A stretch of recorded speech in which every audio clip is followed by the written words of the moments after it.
Bueno, pues vamos a hacer un repaso del tema de la vegetación en España, que, bueno, pues es un tema que aparece como complementario del tema del clima, pero normalmente si aparece algo va a aparecer de forma independiente, ¿no? Alguna pregunta específica sobre la vegetación o algún tipo de mapa o práctica en el cual os hagan preguntas en relación a la distribución de la vegetación en la península ibérica y en Canarias y las Baleares, vaya, España. Pasa que eso, que muchas veces un elemento político como es España, pues es difícil de ajustar a un elemento natural como es la geografía, ¿no? Y la vegetación. Por eso siempre Canarias se nos queda como una cosa diferente, porque por su situación geográfica, pues es radicalmente diferente a lo que hay en la península. Bueno, aquí tenéis el mapa de lo que se llaman las regiones biogeográficas, que como veis tiene una relación estrecha con el clima. Tendríamos la eurosiberiana, que sería toda la zona norte, Galicia, Asturias, Cantabria, Euskadi, Navarra y la zona de los Pirineos, Aragonés y parte del catalán. Después la región mediterránea, que ocuparía el resto de España, pero tendría diferentes subtipos, ¿no? Y, por otro lado, la macaronésica, que es la que hace referencia a las Islas Canarias. Bien. Factores que influyen en el clima. Perdón, en la vegetación. El clima, un elemento claro, el clima que son las precipitaciones, las temperaturas y en función de eso, pues lógicamente la vegetación que van a hacer pues tendrá unas características u otras. Todos estos factores van interconectados, recordadlo. El relieve. El relieve también indica un tipo específico de clima, el clima de montaña o de alta montaña también va a influir. El tipo de suelo. Lo hemos visto, ayer veíamos cómo había dos tipos de roble en función de si se asentaba en terreno silicio o en calizo, por la adaptación de estas especies naturales a un suelo u a otro. Después la posición geográfica, sí, la latitud, la longitud, todos estos elementos que son clave. No es lo mismo estar más al oeste que más al este. ¿Por qué? Porque la distribución de la vegetación en relación con el clima en el oeste es mucho más húmedo que en el este. Entonces la posición geográfica también es un elemento determinante para conocer la vegetación. Y por último, la acción antrópica, que decíamos ayer, esa acción antrópica es la acción de la sociedad sobre la naturaleza, sobre el medio natural, y eso lógicamente tiene unas consecuencias. Bien.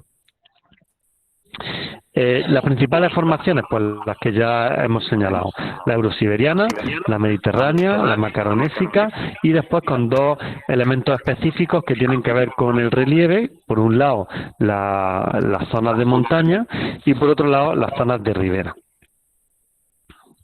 Este sería el bosque oceánico.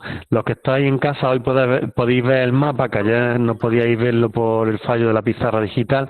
Bueno, pues como veis, la región biogeográfica eurosiberiana se llama así porque ocupa la mayor parte de Europa, con sus diferentes variantes, porque más en el interior del continente tiene unas características diferentes que en las zonas de costa, pero que prácticamente hasta la zona de Siberia podemos decir que son una unidad biogeográfica.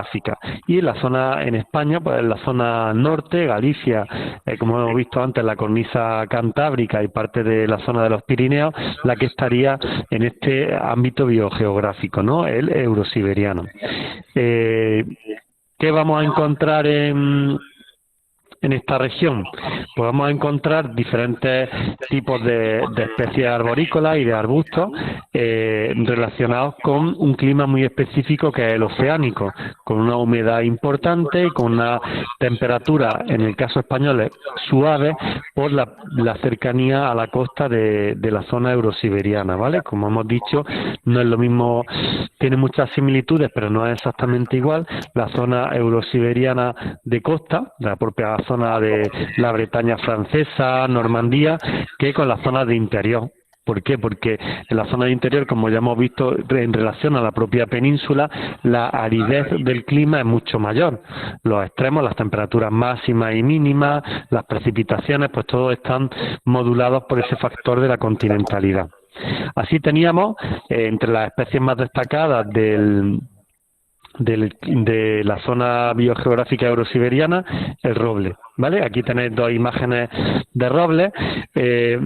Realmente es complejo para personas que no somos especialistas, lo digo por mí, pero también por vosotros mismos, diferenciar diferentes especies vegetales. Muchas veces, si no puedes tocarlas, no puedes ver en el detalle la hoja, pues es bastante complicado diferenciarlas. Pero bueno, por lo menos que visualicéis cómo es un roble con sus dos especies diferentes. Por un lado, el roble albar, que está asentado en terrenos calizos. Y entonces nos vamos. ¿Qué zonas calizas están en la zona eurosiberiana española? Pues los Pirineos y País Vasco.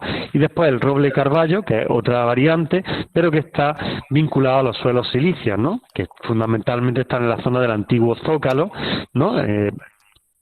Que tiene que ver con la zona de Galicia, Asturias y León. Vale, ahí tenéis los dos modelos. Después el haya, que es otro tipo de formación arborícola, de árbol, que no es de la misma familia que el roble. El roble sí sería de la misma familia también que la encina, el quercus. Esta es una Fagus silvática que se extiende también en esta zona eurosiberiana. Habría también diferentes tipos de haya, pero bueno, aquí no se hace una especial definición de ninguna de las diferentes tipologías, aunque por ejemplo en las imágenes que os planteo aquí en la presentación, ahí veis una de las hayas que en el proceso de cambio de la hoja, ¿no? Son todas estas especies son de hoja caduca, se pone totalmente roja, ¿no? Lo cual, pues como comentábamos ayer, en la imagen de los paisajes en la etapa otoñal es preciosa, ¿no? Porque hay una variedad de colores tremenda. Entonces normalmente el haya pues se va amarilleciendo, va tomando tonalidades de color amarillo, pero hay algunas especies específicas de haya que se ponen de color rojo. En el Camerín del Camarate, en la zona de Lugro, aquí en la provincia de Granada, hay una zona muy extensa de castaños y hay otras especies vegetales que ahora mismo no me acuerdo cuáles eran, pero toman unas tonalidades rojas y prácticamente cuando llega la época del otoño pues ves un bosque rojo, rojo, rojo, rojo. Es una cosa preciosa, ¿no? Y es una zona muy recomendada para hacer visitas de carácter turístico. Después el castaño, que ya estuvimos comentando, bueno, la importancia de la castaña en la dieta.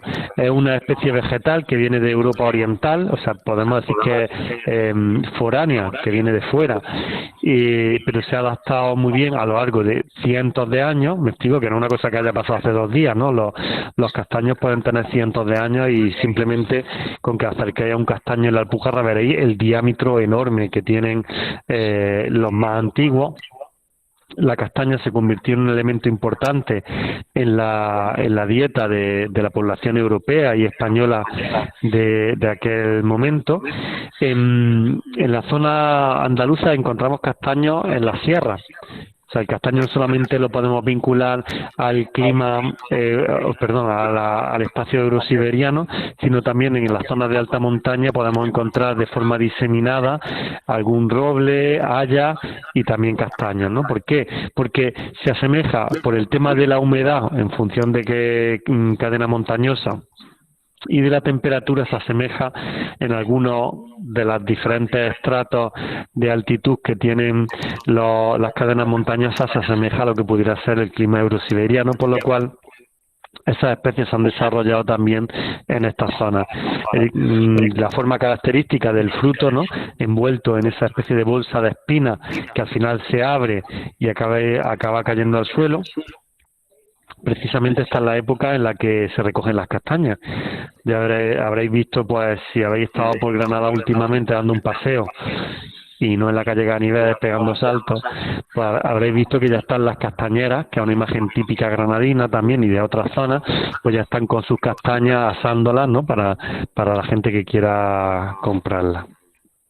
Bien, el pino, que es una formación muy vegetal muy típica de la península ibérica, asociada por un lado al clima eurosiberiano, pero también en el clima mediterráneo y en la zona canaria también se da el pino, ¿no? Porque tiene una facilidad de adaptación muy buena a cualquier tipo de terreno.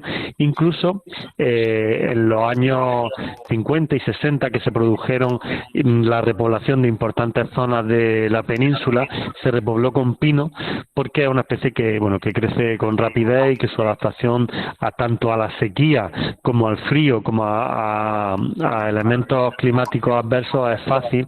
Entonces pues se optó por esa especie vegetal.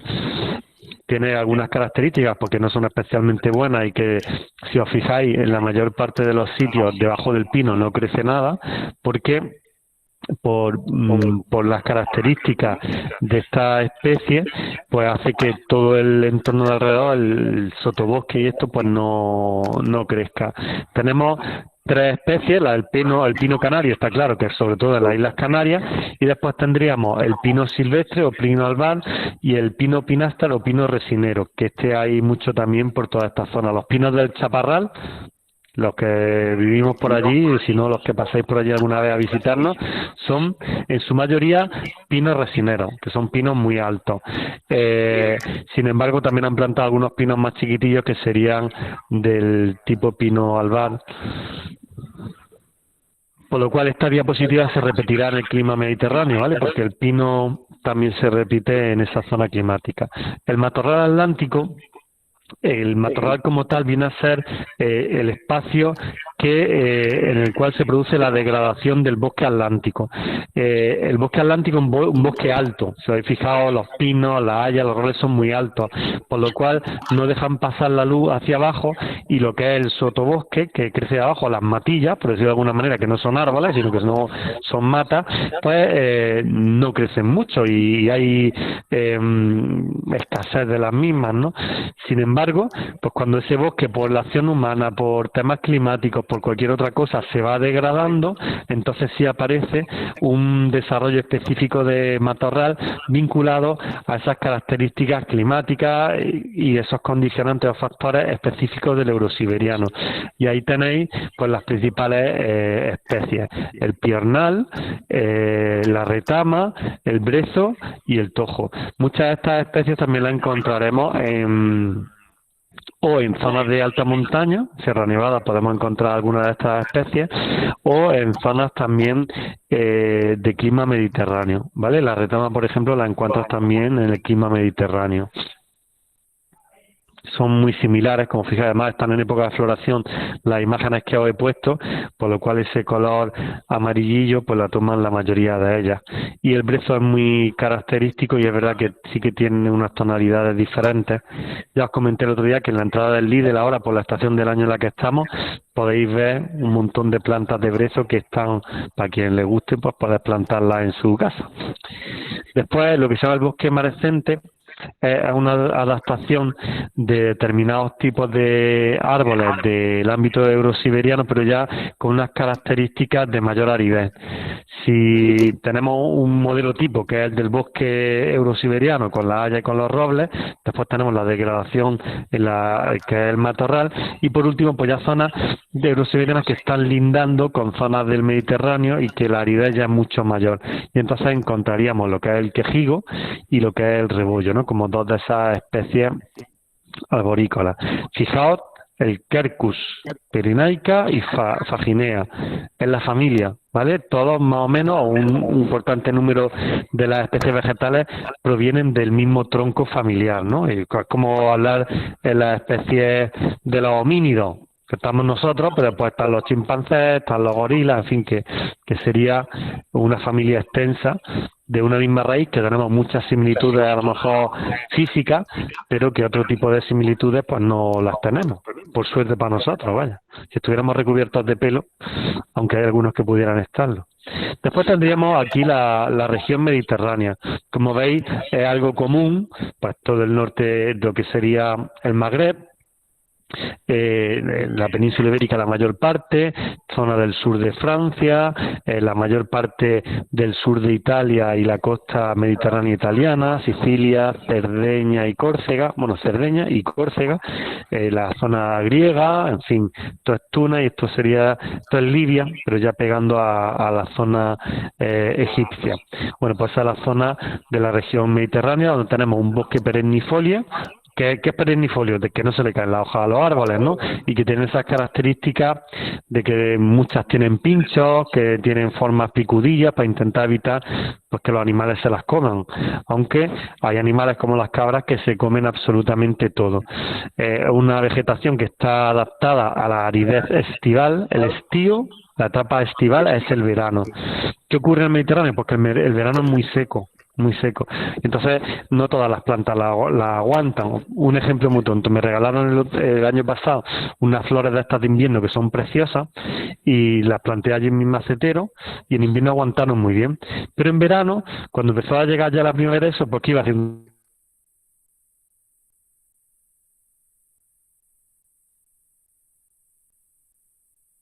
porque no aguantan sin agua y la temperatura, si ya la temperatura se suma, que es muy cálida, pues ya es que mueren definitivamente. Bueno, pues un poco eso le ocurre a las especies vegetales que están en la zona eurosiberiana, que sí que necesitan el agua, y sin embargo la zona mediterránea están más adaptadas a las carencias periódicas de agua, ¿no? Desde la primavera hasta el otoño, pues prácticamente no llueve. Si no haces cuentas más o menos de cuántos días de lluvia hemos tenido desde el mes de mayo hasta aquí, pues muy poquito. Y fijaos que estamos teniendo un otoño que está siendo relativamente seco, no ha habido todavía grandes precipitaciones. Después tenemos formaciones esclerófilas que permiten el desarrollo arbustivo grande. Ahora mismo no sabría deciros muy bien, ¿vale? Tengo que buscar, a veces yo también me pierdo con los significados. Bien. Esclerófila es que ahora mismo no me acuerdo del significado, ¿no? Pero, en fin, que en la zona mediterránea la presencia de bosques es menor. También es verdad que por la bonanza climática la acción humana antrópica es mucho más fuerte, por lo cual lo que predominan pues son, por un lado, las dehesas. Recordad que las dehesas son zonas que se han creado de forma artificial, no existían de forma natural, y para adaptar esas zonas al ganado, porcino o bovino, y por otro lado, bueno, pues que según se va degradando lo que es el bosque mediterráneo, pues aparecen grandes extensiones donde lo que predomina es el matorral. Después tendríamos la encina como especie característica del clima mediterráneo. Hay diferentes variantes, después veremos el alcornoque, que también podemos decir que es una variedad de la familia de la encina, y la encina pues la encontramos. Hay grandes encinares en Andalucía. De hecho, hace poco me acuerdo cuando estaban allí en el Chaparral que iban a construir una urbanización, iban a talar una encina de más de 200 años. Por suerte hubo una movilización muy importante a través de colectivos medioambientalistas, etcétera, que consiguieron paralizar el talado de esa encina y bueno, lo han hecho una rotonda y ya está, no hay que talarla. Pero es una encina preciosa, o sea que en esta zona tenemos un montón de encinas y antiguas. De hecho, recordad, el nombre de Albolut viene de encina, y si veis el escudo de Albolote, tiene una encina en el centro, ¿no? ¿Veis la bandera? Tiene una encina, y el escudo, lo mismo. Bueno, pues es una especie muy típica de la zona mediterránea. Lo que pasa que, bueno, pues por determinadas cuestiones, pues ha sido muy esquilmada y bueno, en fin, subsisten un montón, aunque después las repoblaciones con pinos, bueno, pues han provocado que haya una menor presencia de encinas que lo que naturalmente había. El tema del alcornoque, pues muy similar a la encina en el aspecto, en la hoja, todo. Lo único que su corteza, como aquí veis, le han quitado la corteza, por eso está de ese color rojizo, pero después la recupera, vaya, la puede regenerar. La corteza, de esa corteza se saca el corcho, que tiene muchísimos usos, desde como aislante hasta para los tapones de las botellas de vino. Y la otra imagen es uno de los alcornocales más grandes de España, que está en la Sierra de Grazalema, en Cádiz. Entonces, un bosque, pues fijaos, tupido de alcornoques, muy similar a los bosques de encinas que hay en otras zonas. Lo que pasa que, bueno, la acción humana pues lo ha ido deteriorando. El pino, como ya lo hemos visto, que también es una especie muy típica.